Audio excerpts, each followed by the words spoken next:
Hello, everybody, and welcome to Fearlessly Authentic. Thank you so much for joining us today. Happy New Year.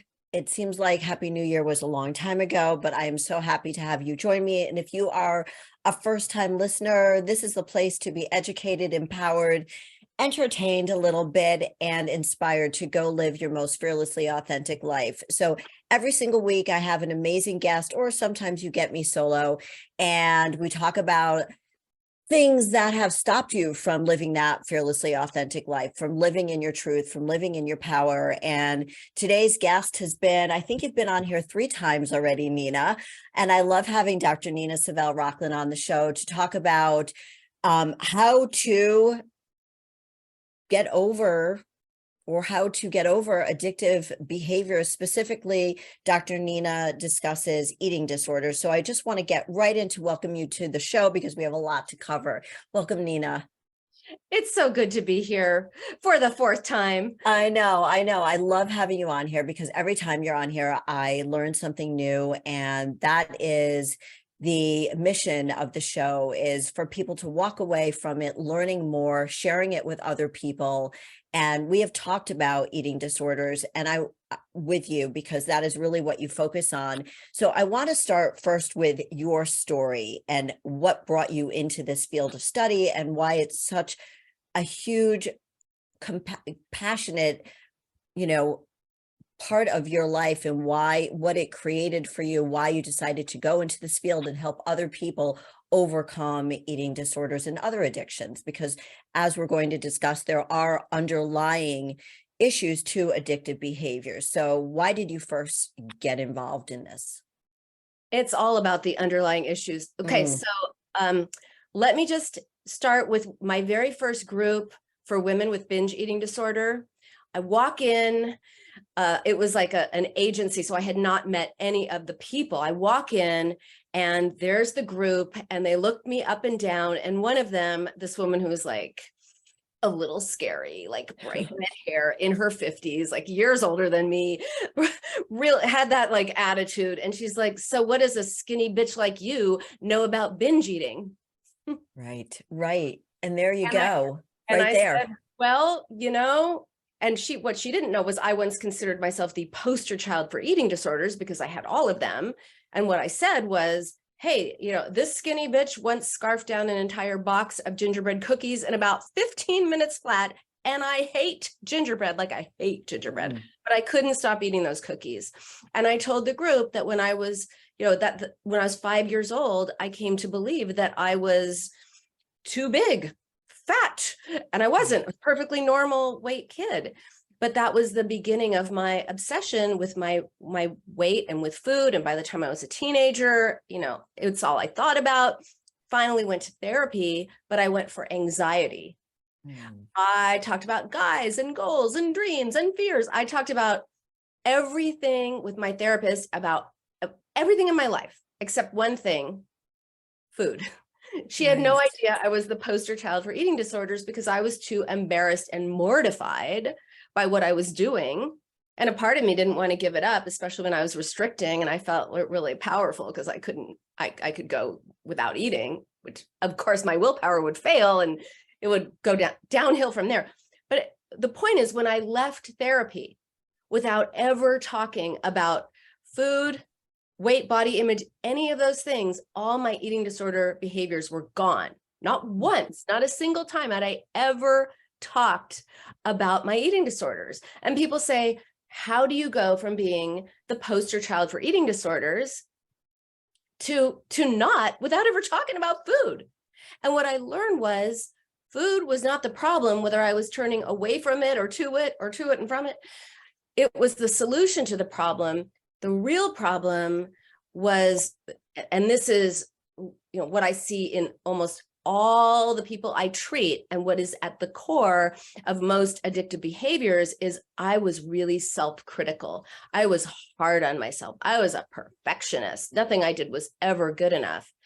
But in therapy, I started being nicer to myself. Instead of being critical, I was kind. Instead of tearing myself down, I supported myself. And by changing my relationship with myself, I changed my relationship with food. And that's the point that I'm excited to talk about, because the number one issue underlying all addictive behaviors is, I have found, being self-critical. You can't criticize and hate yourself into loving yourself. I that's huge. Like, that's really a huge point. And people talk about, on social media, self-love and not being critical of yourself, not necessarily using that word.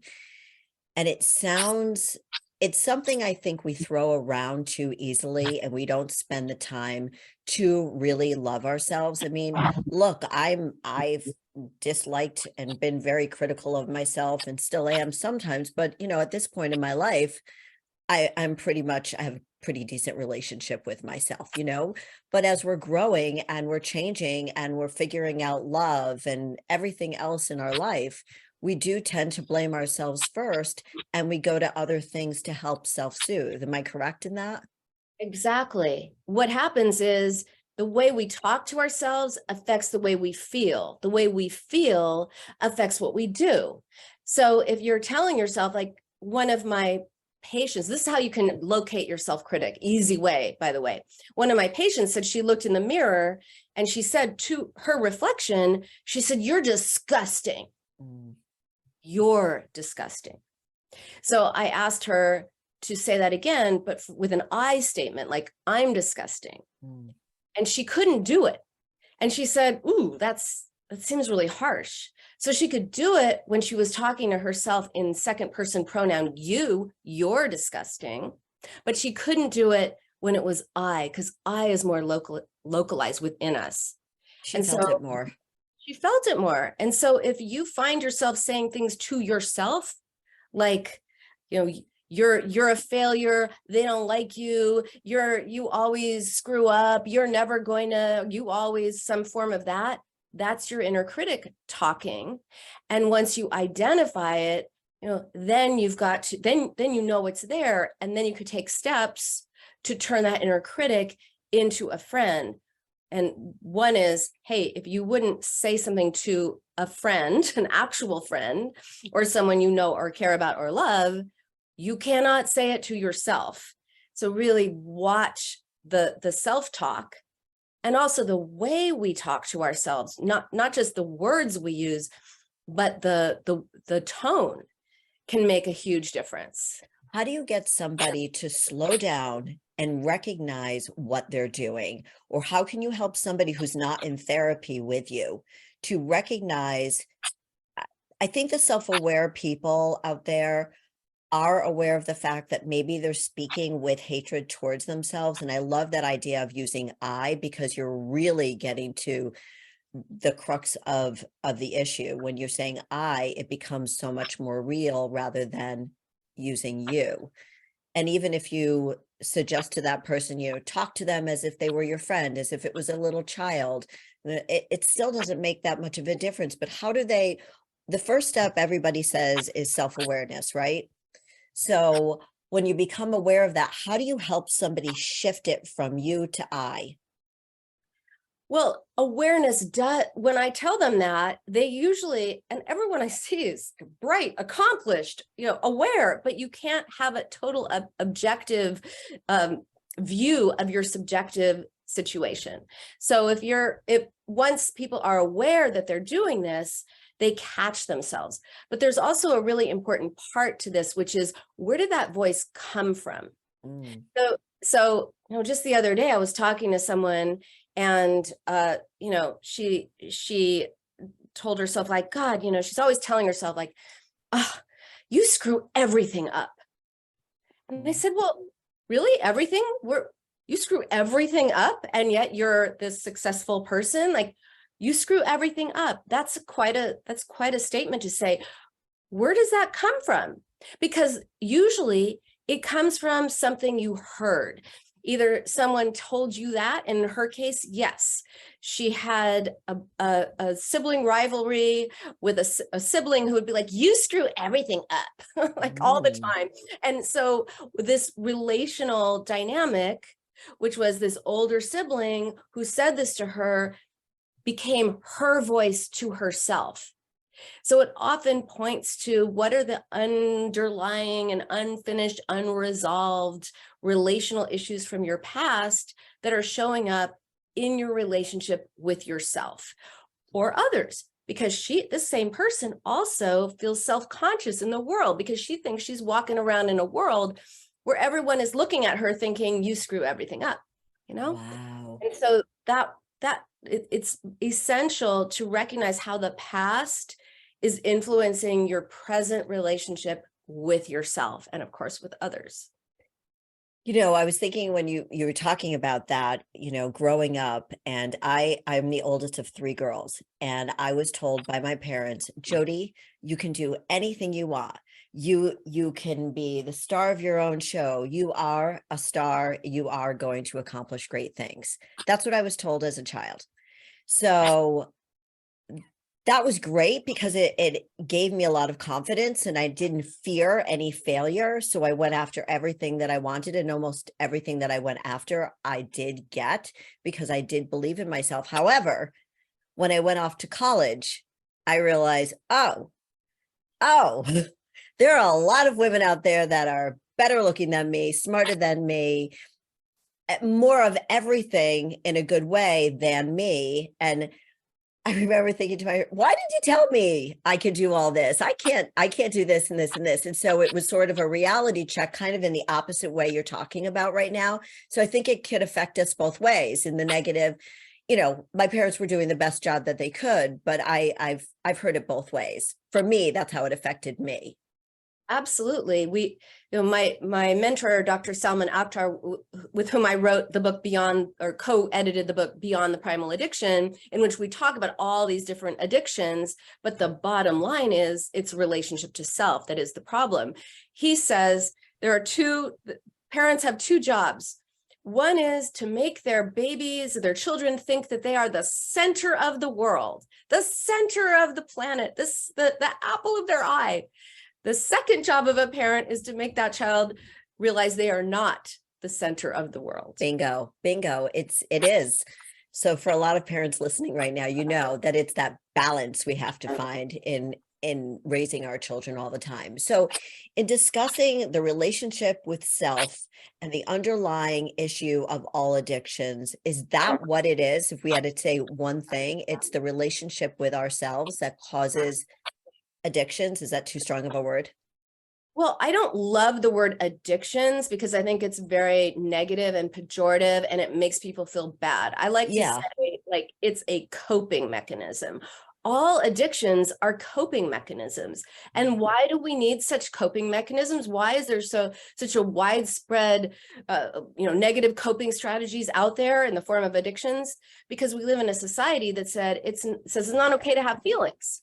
Right? We're considered weak if we have them and strong if we push them away. Right. So, we're told like, hey, scared, be strong. Don't give in to fear. If you're sad, oh, you're depressed, you need an anti-depression, you need a pill.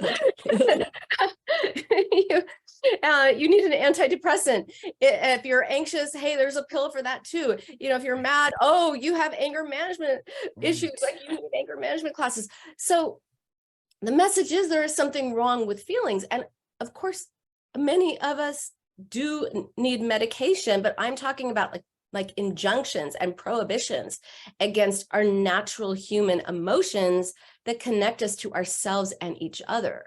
So if we don't know how to feel, if we don't know how to respond to ourselves, if we think feelings means sitting in our feelings and stuff like that, which to me always sounds like you're sitting in a vat of muddy water. It just sounds horrible. Who wants to sit? Nobody wants to sit with their feelings. Yeah. So we don't know how to comfort ourselves. We don't know how to be with ourselves. We don't know how to respond to ourselves because we're not allowed to have feelings. And so that's why for all of these coping strategies that end up hurting more than they help because they're frenemies, they do something for you. They do something for you, but they also hurt you. They comfort you, they distract you, they numb you, they put you in a zone, they do all the things. And that's why we really need to learn well, how do we feel our feelings? Because our society also says, oh, it's not that bad. Be grateful. It could be worse. All of these things that are very dismissive. Yes. Just be positive. We weaponize gratitude. I'm all for gratitude, but not as a weapon to make you feel bad about yourself. The fact that you have feelings. That's a really good point. I like that because a lot of people do feel that way. I never thought of it that way, weaponizing that word. Yeah, it does. So many people, when I would bring it up, when I would be training people and talk about that, it felt like I was almost, when I would suggest gratitude, it was almost like, what do you mean? Of course I'm grateful. And it also doesn't, you can't gratitude away your pain. Quick story about my daughter. She'll be mortified. She's 15 now. So everything I say mortifies her. Oh, 15, worst age ever for girls. Yeah. Yeah. So when she was, I think she was around 6, she fell down, she scraped up her knee, and she came to me crying, like, oh, I scraped my knee. And I did all the wrong things. I did all the wrong things. I did everything I tell people not to do. I said, oh, that's not so bad. Oh, you're going to be fine. Oh, it's like, at least you didn't skin both knees. I mean, I said all the wrong things, and she keeps crying, but Mom, it hurts. It hurts. And so finally I realized, oh my gosh, I'm doing the thing I tell everybody not to do. So I said, actually, now that I get a closer look, that looks painful. That really looks painful. And she's like, stops crying. Ooh. Yeah, it is. Now, can we have a Band-Aid? So why do I tell that story? Because there's a direct parallel to our emotional pain. When we're in emotional pain and someone tells us, oh, it could be worse. Hey, you should be grateful for whatever. Hey, just think positive. Hey, it's going to be over soon. Like, this is going to be in your rear view mirror someday. Like, it's dismissive. It doesn't help us. But if someone says, oh, that hurts, that's really painful. Yeah, I get it. We feel heard. We feel understood. We feel known. We feel connected. It's powerful. So we have to do that for ourselves too. That's really interesting because when I was, in preparing for the show and reading about addictions, I've done that before, but I really wanted to get a feel for what it meant because thankfully I haven't had any addictions, but I know people that have been addicted to food, addicted to alcohol, drugs, and so on. And it says that this isn't the absolute Webster dictionary for addiction, but doing something we don't want to do, but can't stop doing it. That's like a very general definition. But in thinking about the example you just gave of your daughter, I know that wasn't addictive behavior, but I'm just thinking, people start doing things, they know that it's not right for them and they want to be heard. That point that you made about being heard. Do you think that it's really that simple, that we could simplify it that much? I think that's a part of it, but there's also, we learn how to comfort ourselves. If people are telling us why we shouldn't feel the way we feel, how do you learn how to comfort yourself? And there's also what we know and what we don't know that's unconscious and hidden from us that affects us. For example, why at age 5 did I suddenly think my thighs were big when I was a skinny, normal kid? Right. Because I was always being told by my parents, you're too loud, you're too emotional, you're too sensitive. Oh my God, calm down. Not you, Nina. I know, crazy, right? They're, ex-hippie college professors, very chill, very, very proper and calm. I was not. And so all of this, you're too much is how I heard it. Right. In my 5-year-old mind, I took this, you're too much to be, there's literally too much of me. Wow. And that's why it's so important to look at the hidden psychological factors that go into whatever your relationship with yourself is, whether you've internalized messages you got from the past and don't even realize it, or, you know, whatever. But it's not logical, it's psychological. If it were logical, we'd be like, this behavior does not serve me well. Therefore, Right. I will not do it. Right. Because if it was that simple, people wouldn't have such a difficult time kicking these habits that are not serving them well. And they know it. It's costing them money and time away from loved ones and ruining relationships. So, excuse me, I am just getting off over a very bad cough. So I was just like really hoping I wouldn't cough there. So let's swing back to eating disorders and how, with that information behind us, how do you focus and help somebody recover from an eating disorder? I know you have your book right behind you, The Binge Cure, seven ways to And seven I have steps. this book. Yes, I wanted you to talk about your new book, Food for Thought, also. Well, my new book is Food Mat. I have a bunch of books, but the Binge Cure is my book for mainstream readers, because I wanted people who think I specialize in all eating disorders, but mostly binge eating and bulimia, because I want people to realize that there's something underlying their behavior. And what I teach them to do, a lot of this is how to respond differently to themselves. So going back to how do you feel your feelings, binge eating can be, in our culture, it's like, I'm sad, where's the ice cream? Or emotional eating, that's what people think of. But it could be you're lonely and it symbolically fills a void. It could be you're angry and you can't be mad at the person you're mad at or the situation. So you just displace that and get mad at yourself for eating. It could be converting emotional pain to physical pain by eating so much you're in physical pain. And all of this is out of awareness, but not out of operation. So it's like taking what's hidden and making it, visible. So then you can challenge it and fight it. One of the things I help people do is identify their emotions, because again, we're taught not to have them. So half the time we don't know what we're feeling. We just feel bad or weird or uncomfortable, but we don't know really what that is. And then the feeling bad part is like a huge emotion that you hear people talking about, the feeling bad.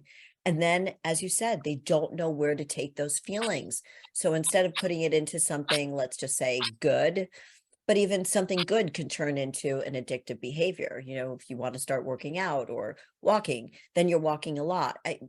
Right? Exactly. Like work addiction is sort of a virtue and a vice. Right. But so with all of them, people need to learn how to identify what they're feeling, because bad can be angry, it can mean sad, it can be scared, it can mean all kinds of things. So identify, what do you mean? Like, what's actually going on with you? And then how to express your feelings. And this is where people usually go, like, they identify it and they think they've expressed it. So, oh, I was angry. Why am I still angry? Because you didn't process your anger, like you identified it. Or they'll say, well, I realized I was very angry. I'll be like, really? You were very angry? No, you were very angry. Like, you've got to express it. Like, feelings need to be felt in our bodies. So first you identify it, then you express it. I'm really frustrated because of this. I'm irritated because of that. I'm annoyed at that. I'm hurt because of this. Like, you have to actually say what it is that is bothering you in words. That's a huge step. Huge step. And it's very hard for most people. And then the next step is, I created an acronym, because I love acronyms, called VARY. And it's like to vary your response to yourself. Other than turning to food, vary your response, which stands for validate, acknowledge, and reassure yourself. And so first you identify it, then you express it, and then you validate it. So if I were to say to my daughter at age 6, I would have said, yeah, of course you're crying. Your knee hurts. You fell, you scraped your knee. It really hurts. Of course you're sad. Of course you're crying, right? Validate and acknowledge. Right. And then I'd say, and this is gonna, you've gone through scrapes before, you're gonna feel better, that. We're gonna get you patched up. Now you're gonna feel good as new really soon.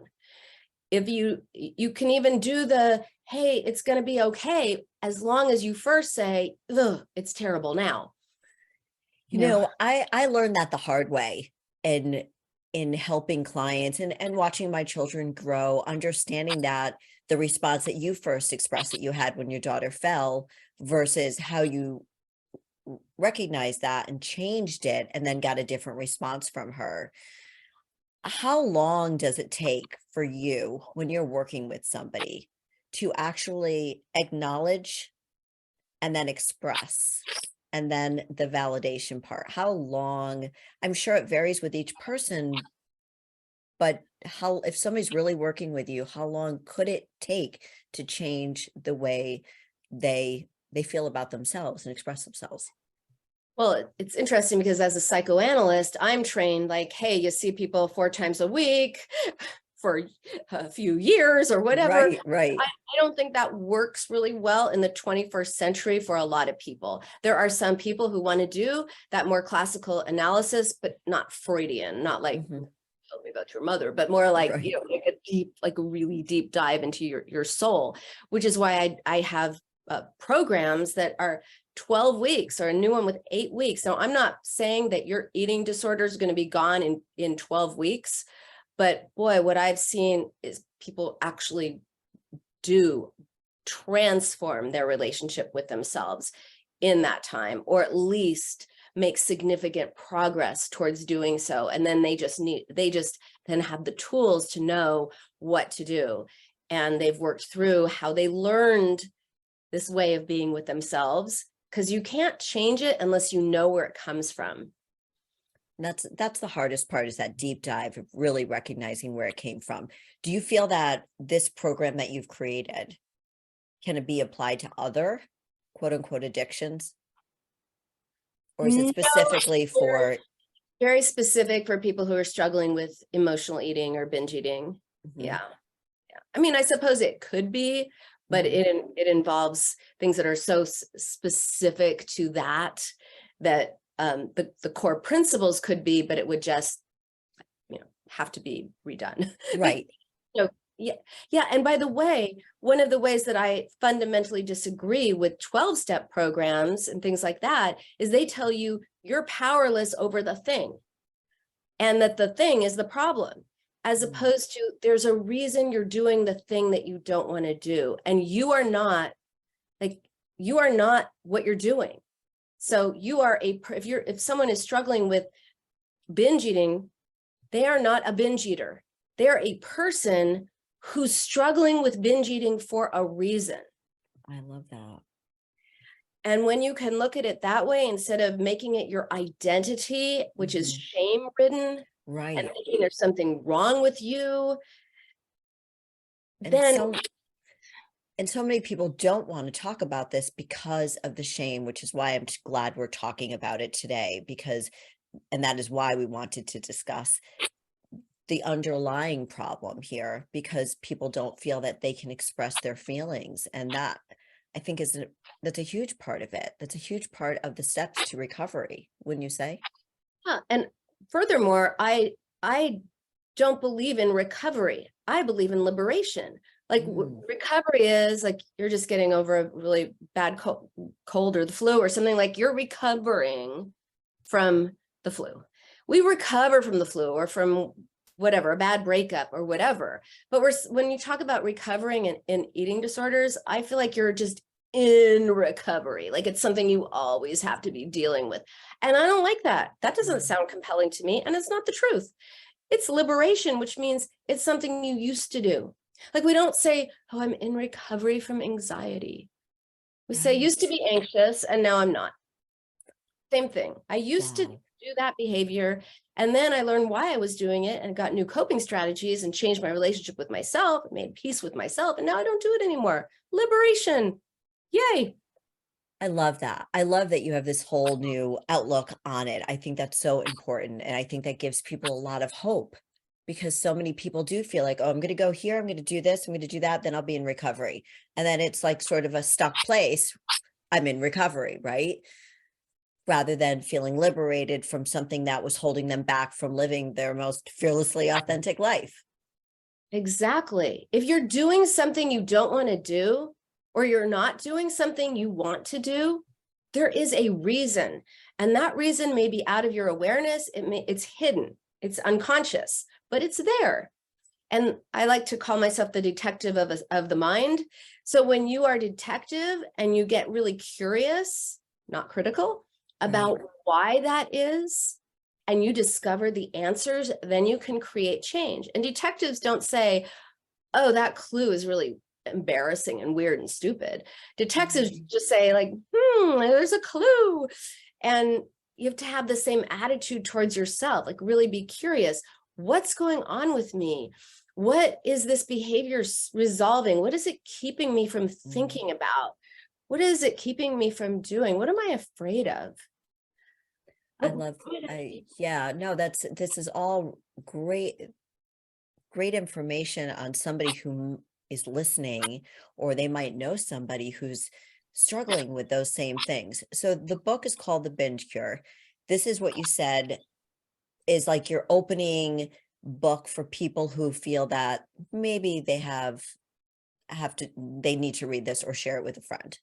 Yeah, if anyone who has an unhealthy, unhappy relationship with food, whether it's full-on binge eating disorder or some binging, emotional eating, anytime that you are using food to resolve something emotional to make yourself feel better, then and it is a problem, and you know it is a problem, then you need to read this book because there is another way.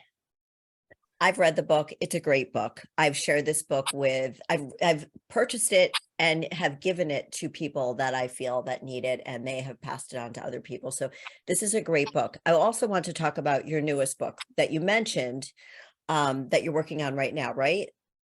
Well, I did. So I write like kind of academic scholarly books, and then I also write mainstream books. So the next one is called Food Matters, and it's a biopsychosocial exploration of food. You can guess which category this is in, but I also am coming out with a binge cure journal, which is a companion. Love that, Nina. Yeah, so it's full of it's a guided journal full of prompts that help you identify these hidden reasons or what's going on in your past or in your present, or figure out how to live differently in the now. These are all, they go hand in hand with the book, and they really help you change your relationship with yourself through journaling. When is that coming out? I think it's coming out April or May.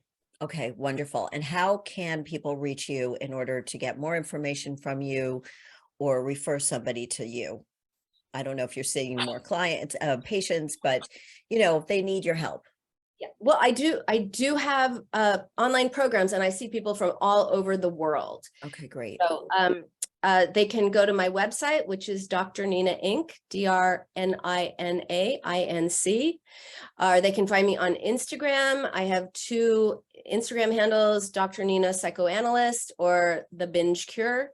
The period binge period cure and Dr. period Nina period psychoanalyst, and they can find me there. I do personally answer all my emails and all my DMs, so feel free to reach out. Nina, thank you so much for being on the show. I know you helped so many people. I've helped so many people with your book. So thank you so much for being on the show again. And I hope to have you back very, very soon without any technical difficulties. Thank you for having me, and anytime, I would love to. Love you. Bye. Bye. Thank you.